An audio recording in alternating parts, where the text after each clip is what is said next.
लेकिन अलीमा खान साहबा ने एक बात की है कि जब भी कभी इमरान खान साहब तहरीक का ऐलान करते हैं तो ये खबरें फैलाई जाती हैं कि इमरान खान साहब रिहा होने वाले हैं, पब्लिक को ठंडा रखने के लिए, तहरीक का मोमेंटम तोड़ने के लिए, कि पब्लिक जो है वो ठंडी हो जाए और इमरान खान साहब की रिहाई की खबरें फैलाई जाएं, मुज़ाकरात की खबरें फैलाई जाएं, बातचीत की खबरें फैलाई जाएं, बैकडोर चैनल की खबरें फैलाई जाएं। ये ट्रक की बत्ती है, ये बहुत सारे लोग अब यही कह रहे हैं।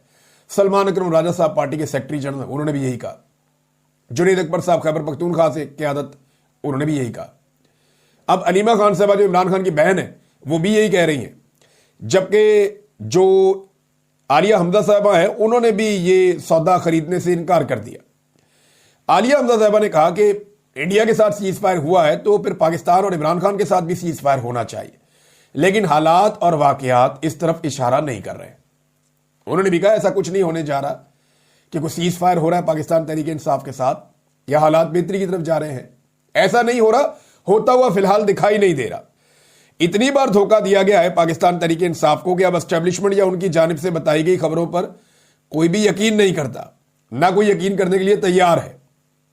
अब मंगल को इमरान खान साहब की मुलाकात है, देखते हैं मुलाकात होने दी जाती है या नहीं।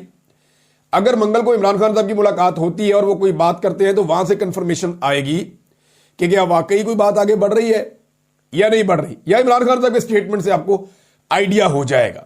नाज़रीन, इमरान खान साहब की बहनों वाला मामला वो मैं आपको बाद में रिपोर्ट करता हूं, पहले आप जरा ये देख लेंगे। सुहेल अफरीदी साहब मिलने गए थे इमरान खान साहब को। ये 7वीं मरतबा सुहेल अफरीदी पहुंचे हैं इमरान खान साहब को मिलने के लिए अडियाला जेल में। 7वीं मरतबा अडियाला जेल में, यानी एक वजीर आला है वो अपने लीडर को मिलना चाहता है जिसके नाम पे वोट लिया हुआ है। 7वीं मरतबा गया जेल में मिलने के लिए। नवाज शरीफ जब जेल में था ना तो उस वक्त कोई भी जाता था मुलाकात हो जाती थी। एक मरतबा भी ऐसा नहीं हुआ कि नवाज शरीफ की बेटी मरियम या दूसरी बेटी या कोई और बच्चा वो जेल गया हो और नवाज शरीफ से मिले बगैर वापस आ गया हो। एक दफ़ा भी नहीं हुआ, क्योंकि एक दफ़ा भी होता तो खबर आ जाती ना, रोला पड़ जाता, शोर मच जाता।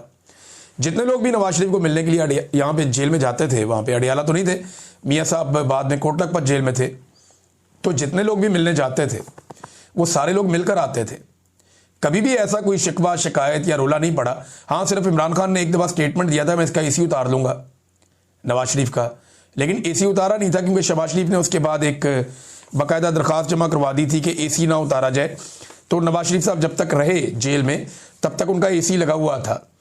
आज तो किसी को मुलाकात भी नहीं करने देते इमरान खान साहब से। उनका अपना वज़ीर आला मिलना चाहता है, उसको नहीं मिलने देते, और जो नहीं मिलने देते वो पाकिस्तान की मिलिट्री एस्टेब्लिशमेंट और पंजाब हुकूमत का एक गठजोड़ है जो इमरान खान साहब की मुलाकातों को रोकते हैं। तो 7वीं मरतबा सुहेल अफरीदी गया, उसको नहीं मिलने दिया।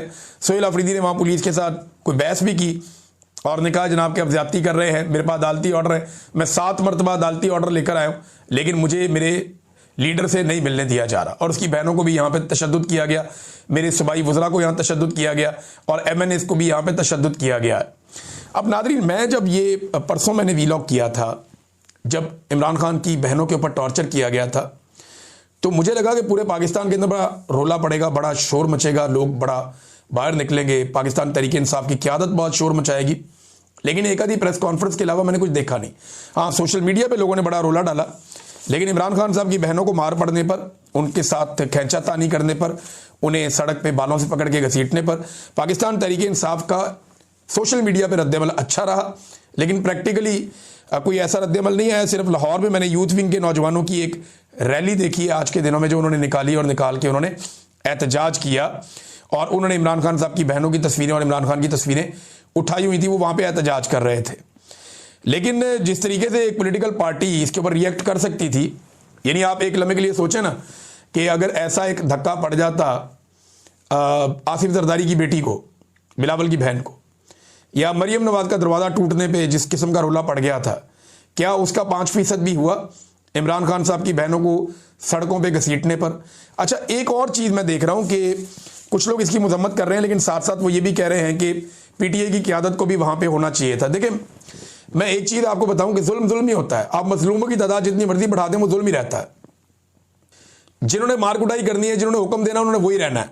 मेरे ख्याल में मजम्मत इस बात की होनी चाहिए कि भाई बहनें अपने भाई को मिलने गई हैं, ये उनका बुनियादी हक भी है और कानूनी हक भी है। अदालती अहकामात भी मौजूद हैं, इसके बावजूद आप उनको नहीं मिलवा रहे। यहां पे मजम्मत होनी चाहिए कि आपने मुलाकात कैसे रोकी, क्यों रोकी। आपने 17 दिन हो गए इमरान खान साहब को कैद तन्हाई में क्यों डाला हुआ है? वजह तो सब जानते हैं कि जब तक आसिम मुनीर साहब का सारा मामला जो है वो लेंडर नहीं हो जाता, मजबूत नहीं हो जाता, एक्सटेंशन वाला और इस्तिस्ना वाला, तब तक ये प्रॉब्लम तो रहेगा। और ये अलीमा खानम साहिबा ने कह भी दिया कि जब तक पूरी तरह से आसिम मुनीर साहब के कंट्रोल में चीज़ें नहीं आती तब तक आपकी मुलाकात नहीं करवाई जाएगी। अब बहुत सारे लोग मिसालें दे रहे हैं कि माजी में भी औरतों के साथ ये होता रहा तो अब भी हो रहा है। सवाल ये है कि औरतों के साथ माजी में ये कौन करता रहा? लेकिन एस्टेब्लिशमेंट और नवाज शरीफ ने मिलकर ये जुल्म किसके खिलाफ किया? बेनज़ीर भुट्टो और नुसरत भुट्टो के साथ किया। इसी तरह जो मरियम नवाज के साथ वाहिद वाकया हुआ जहां मरियम नवाज के होटल का दरवाजा तोड़ा गया, तो वो 2 सेक्टर कमांडर उसके अंदर इन्वॉल्व थे और एजेंसियां उसके अंदर इन्वॉल्व थी, कोई सियासी हुकूमत नहीं थी। क्योंकि अगर हुकूमत को आपने उसमें दबाना है तो वहां तो पाकिस्तान पीपल्स पार्टी की हुकूमत थी सिंध के अंदर, जहां मरियम का दरवाजा टूटा था। लिहाजा वहां पे एस्टेब्लिशमेंट ने ही ये काम किया, आज भी एस्टेब्लिशमेंट ही ये काम कर रही है। सवाल ये पैदा होता है कि जो मौजूदा हुकूमत है वो कैसे एस्टेब्लिशमेंट की सहूलतकार बन सकती है, जबकि माजी में उनके बगौर खुद उनकी औरतों के साथ भी जुल्म होता रहा है। मेरे ख्याल में पाकिस्तान में जो औरत कार्ड है वो खत्म ही कर देना चाहिए। अब इमरान खान की बहनों का सियासत से ताल्लुक कोई नहीं है। चले मरियम नवाज, फरियाल तालपुर, ये तो सियासत करती है ना। बेनज़ीर भुट्टो भी एक सियासी खातून थी, इलेक्शन लड़ती थी, या जो बाकी खवातीन इलेक्शन लड़ती हैं उनको आप अलग कर दें, लेकिन जो गैर सियासी खवातीन हैं उनके साथ तो कम से कम ज्यादती ना करें। कभी इमरान खान की बहन ने, किसी ने कहा कि मैंने इलेक्शन लड़ना है या मैं सियासत पे बात करना चाहती हूं, वो सिर्फ अपने भाई को मिलने जाती हैं, अपने भाई का केस लड़ती हैं और वो ये कहती हैं कि जब भी कभी हमारा भाई बाहर आएगा हमारा सियासत से ताल्लुक ही कोई नहीं है। और हम जब जेल में मिलने जाती हैं तो जो बात इमरान खान साहब हमें कहते हैं बाहर जाके बताने को, हम सिर्फ उनका पैगाम बाहर लेकर आते हैं।